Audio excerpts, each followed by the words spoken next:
श्री राधे राधे, जय श्री राम, जय Hanuman. Good evening बच्चों। पहले तो 2025 का एग्ज़ाम मैक्सिमम ख़त्म हो चुका है, जे मीन्स का हो। ज़्यादातर बच्चे ने एडमिशन ले चुका है किसी गवर्नमेंट कॉलेज में या किसी प्राइवेट कॉलेज में। और एडमिशन लेने के बाद उनकी अब यही है कि कॉलेज का फ़ीस में कैसे भरूँ। कॉलेज को फ़ीस को लेकर हर बच्चे कंफर्टेबल नहीं कर पाते हैं। तो गवर्नमेंट के द्वारा, भारत सरकार के द्वारा एजुकेशन लोन की एक प्रक्रिया है जिसको हम शिक्षा लोन भी बोलते हैं।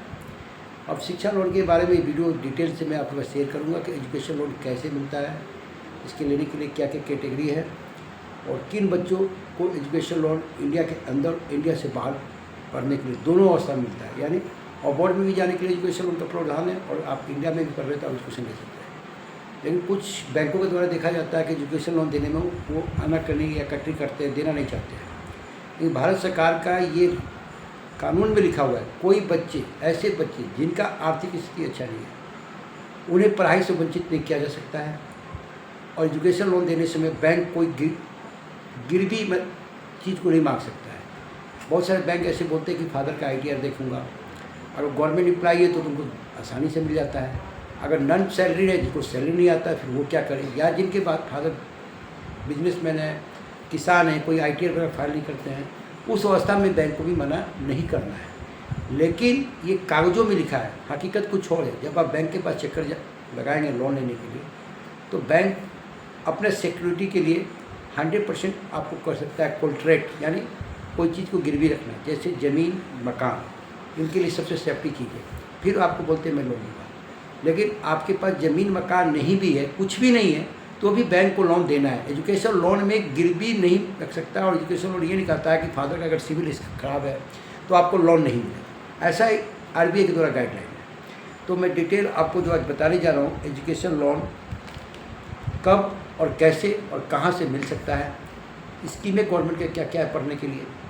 तो सबसे पहले तो ध्यान देने वाली बात है कि रिजेंटली जो टॉप क्लास के कॉलेज जैसे IIT NIT का नाम लेते हैं, यहाँ पर जिस बच्चों को दाखिला होता है तो बैंक के हाथ बिना पूछे ही लोन आपको ग्रेड कर देता है कि कॉलेज A ग्रेड का, A++1 ग्रेड का कॉलेज है, जहाँ पर बैंक को लोन देना आसान आता है। और जानते हैं कि IIT और NIT से मुझे रिकवर करने में कोई दिक्कत नहीं हुआ। लेकिन मान लें कोई प्राइवेट कॉलेज है तो फिर कॉलेज आनाकानी कर सकता है कि आपको मैं क्यों लोन दूँ।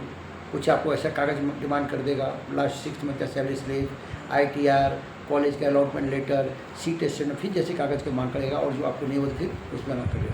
इस पर एक रियली एक इस साल का स्टोरी कि 2025 में एक बच्चा का IIT धनबाद में सिलेक्शन हुआ था। और IIT धनबाद में सिलेक्शन होने के बाद में वो बच्चा का सीट कैंसिल हो गया। रीज़न था उसके पास 35,000 रुपये, यानी 35,000 रुपये नहीं थे कि सीट एक्सेप्टेंस फीस को जमा करे था और फिर वो उसको सीट मिलता।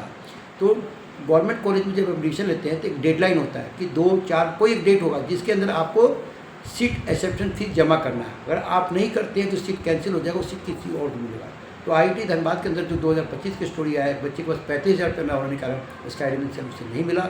बाद में कोई सोशल एक्टिविटी के दौरान सुप्रीम कोर्ट में उस बच्चों को जाना पड़ा।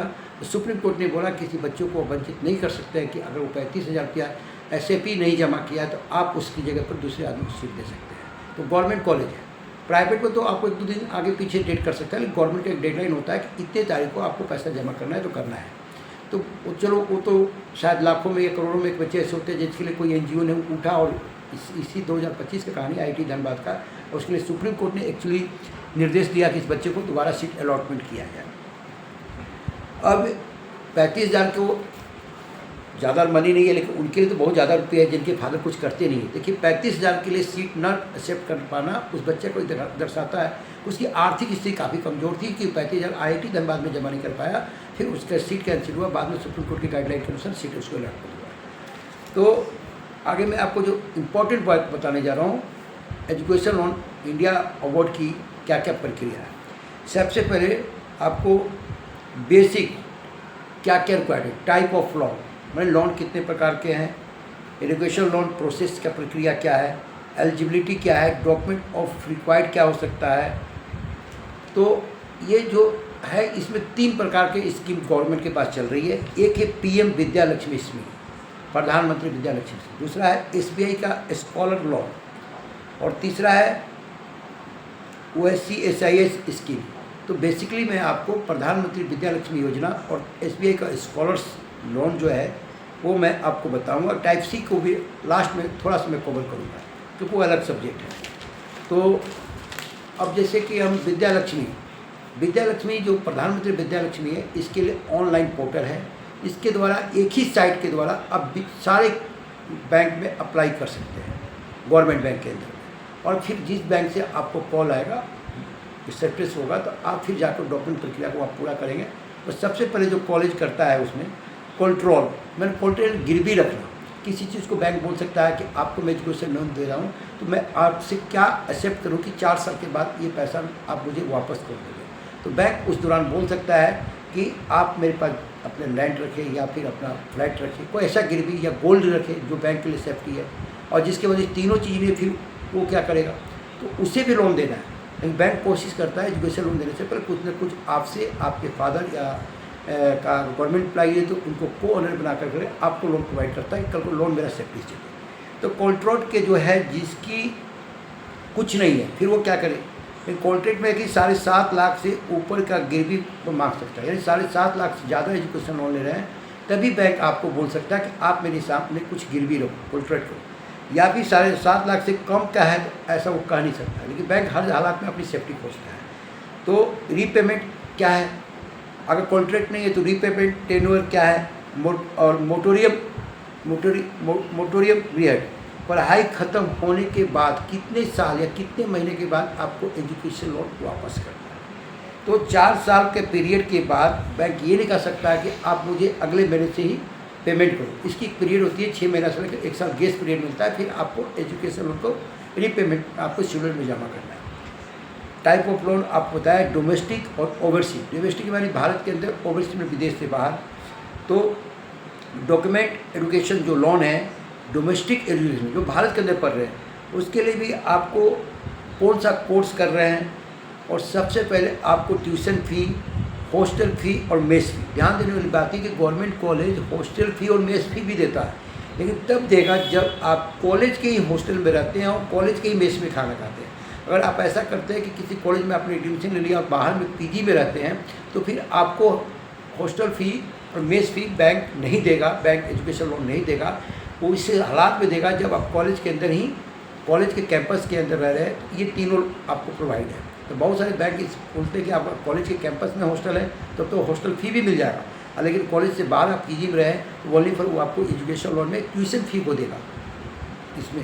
उसके अलावा आपको उसमें अलावा कुछ चार्जेस से बुक किताबें, साल में कुछ बुक खरीदना है या इक्विपमेंट लेना है, या उसके अलावा इंश्योरेंस, स्टूडेंट का भी इंश्योरेंस बैंक करता है लोन देने के बाद, खुदा न खास्ता कुछ हो जाए तो बैंक रिकवर कर ले।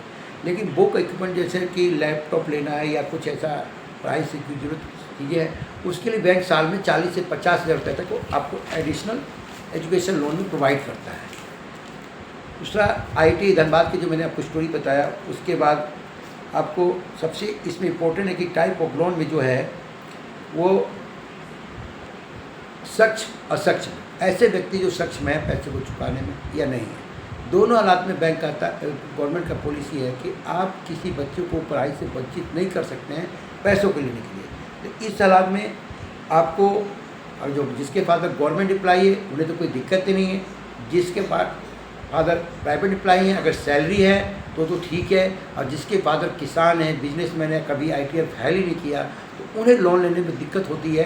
तो इस हालात में उन पेरेंट्स को बैंक से मैंने आपको झगड़ा नहीं करना है, राइट नहीं करना है कि संविधान में तो ऐसा लिखा है कि आपको लोन देना ही है, कि बैंक है उसमें पावर है, कुछ न कुछ अटका है, तो आपको सहानुभूति से और ये बताना कि भैया मेरे पास कुछ है ही नहीं, और गवर्नमेंट का पॉलिसी तो ये कह भी रहा है, उनके पास है, तो फिर आप मेल मिलाप करके लोन आपको देंगे। लेकिन एकदम नहीं देता है तो कुछ प्राइवेट बैंक हैं जो नियम को ताक पर रख कर भी आपको लोन देगा, लेकिन उसका इंटरेस्ट रेट ज़्यादा होगा। जैसे प्राइवेट बैंक में HDFC बैंक हो गया, ICICI आ गया, ये भी एजुकेशन लोन दे रहा है, लेकिन ये हो सकता है कि आपको देने से मैं बोलेंगे कि मैं आपको 10% दे रहा हूँ, कल को 4 साल बाद आप जब रिपेमेंट में जा रहे हैं तो शायद आपको इंटरेस्ट बढ़ा दें। तो सारी प्रक्रिया को प्राइवेट बैंक से समझ के लोन है। तीसरा एक है कि सबसे है कि NBFC माने नॉन बैंकिंग फाइनेंशियल कॉर्पोरेशन, ये भी लोन देती है, फाइनेंस करते हैं, जैसे कि बजाज फाइनेंस हो गया, महिंद्रा फाइनेंस हो गया, उसके बाद बहुत सारे चोलामंडलम फाइनेंस हो गए, मुथूट फाइनेंस हो गए, ये भी एजुकेशन लोन जब देते हैं तो ये देते हैं, फाइनेंस करते हैं, जिनका प्रक्रिया कागज रिक्वायरमेंट, डॉक्यूमेंट रिक्वायरमेंट कुछ कमी भी हो तो दे देंगे। इनका हाई ऑफ इंटरेस्ट रेट होता है, तो इन बैंकों से आप बच कर के कोशिश करिए गवर्नमेंट बैंक से ही लोन लें। और लास्ट पॉइंट है कि जब लोन लेने जाते हैं तो आपको 4-5 ही डॉक्यूमेंट तो कंपलसरी है, तभी बैंक आपको लोन देगा। जिस कॉलेज में एडमिशन ले रहे हैं वहाँ का सीट अलॉटमेंट होना चाहिए, आपका एजुकेशन का लास्ट मार्कशीट होना चाहिए।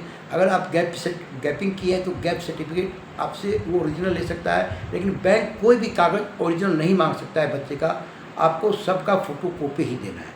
उसके अलावा आपको स्कोर कार्ड है जो 10 और 12 का मार्कशीट है, बैंक इसका भी ले सकता है। उसके बाद ध्यान देने वाली बात जो अभी लास्ट में आपको 5 मिनट रिपीट करूँगा, बच्चों थोड़ा इसको ध्यान से सुनिएगा कि बैंक का ये मानना है कि सरकार का मानना है कि हम बच्चों को शिक्षा को से वंचित नहीं करने के लिए एजुकेशन लोन की पॉलिसी है, और इस पॉलिसी को इम्प्लीमेंट करना बैंक का काम है। अगर बच्चों को कोई तरह की दिक्कत होता है तो बहुत सारे वेबसाइट है जहाँ पर आप इसके अगेंस्ट में शिकायत भी कर सकते हैं।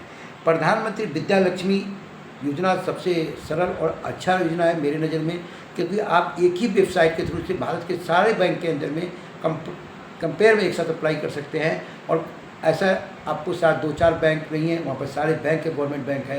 एक ही पोर्टल पर जाइए और सारे बैंक में सिलेक्ट कीजिए, जहाँ से आपको बुलाए आप ऑनलाइन अप्लाई करें। प्रधानमंत्री में भी सेम वही है कि 7.5 लाख तक का के लिए कोई गारंटी नहीं है, 7.5 लाख से ऊपर में जाते हैं तो आपको थोड़ा कुछ बैंक गिर भी या इंटरेस्ट रेट जारी कर सकता है। और इसमें स्कॉलर्स जो है वो 4 कैटेगरी में, यानी स्टेट बैंक जो लोन देता है उसमें कॉलेज को उन्होंने ग्रुप बना कर रखा है, list A, list B, list C. मैं कैटेगरी बाई कॉलेज है, लिस्ट ए में भारत का टॉप कॉलेज, बी में उससे सेकेंड कॉलेज, सी में उससे भी नॉर्मल कॉलेज है। और कैटेगरी बाई वो लोन डिसाइड करता है कि आपको मैं कितना दे सकता हूँ। अगर कैटेगरी सी में है तो आपको एजुकेशन लोन कम मिलेगा, कैटेगरी ए में है तो आपको एजुकेशन लोन ज़्यादा मिलेगा। तो ये जो वीडियो था बच्चों एजुकेशन लोन को लेकर मैं आपके समय थोड़ा सा अपने विचार साझा किया। और आपको एजुकेशन लोन में और विशेष कोई जानकारी चाहिए तो 7903895563 को कॉल करें। Shishya career counselling only for government college facility वाली 1 call all selection education loan, all about education loan. Bharat में शिक्षा से वंचित किसी भी स्टूडेंट को रुपये के लिए पैसे कमी से नहीं किया जा सकता। लेकिन ये भी देख लीजिए मेन पॉइंट है, IIT जैसे कॉलेज में पढ़ने के लिए 2 लाख पर साल आपको लग रहा है, तो IIT में अगर 8 लाख से फीस है विदाउट हॉस्टल में, 1 लाख पर सेमेस्टर जा रहा है IIT का फीस। NIT का फीस सेम ही है, कुछ प्राइवेट कॉलेज का फीस उससे भी ज़्यादा है। तो एजुकेशन लोन उन बच्चों को तो काफ़ी मस्त जुड़ी है जो कि पैसे नहीं है और वो पढ़ाई आगे करना चाहते हैं, तो एजुकेशन लोन अप्लाई करें, अपनी शिक्षा को आगे बढ़ाएं। वीडियो कैसा लगा कमेंट में लिखें, चैनल को लाइक करें, सब्सक्राइब करें। जय हिंद, जय भारत।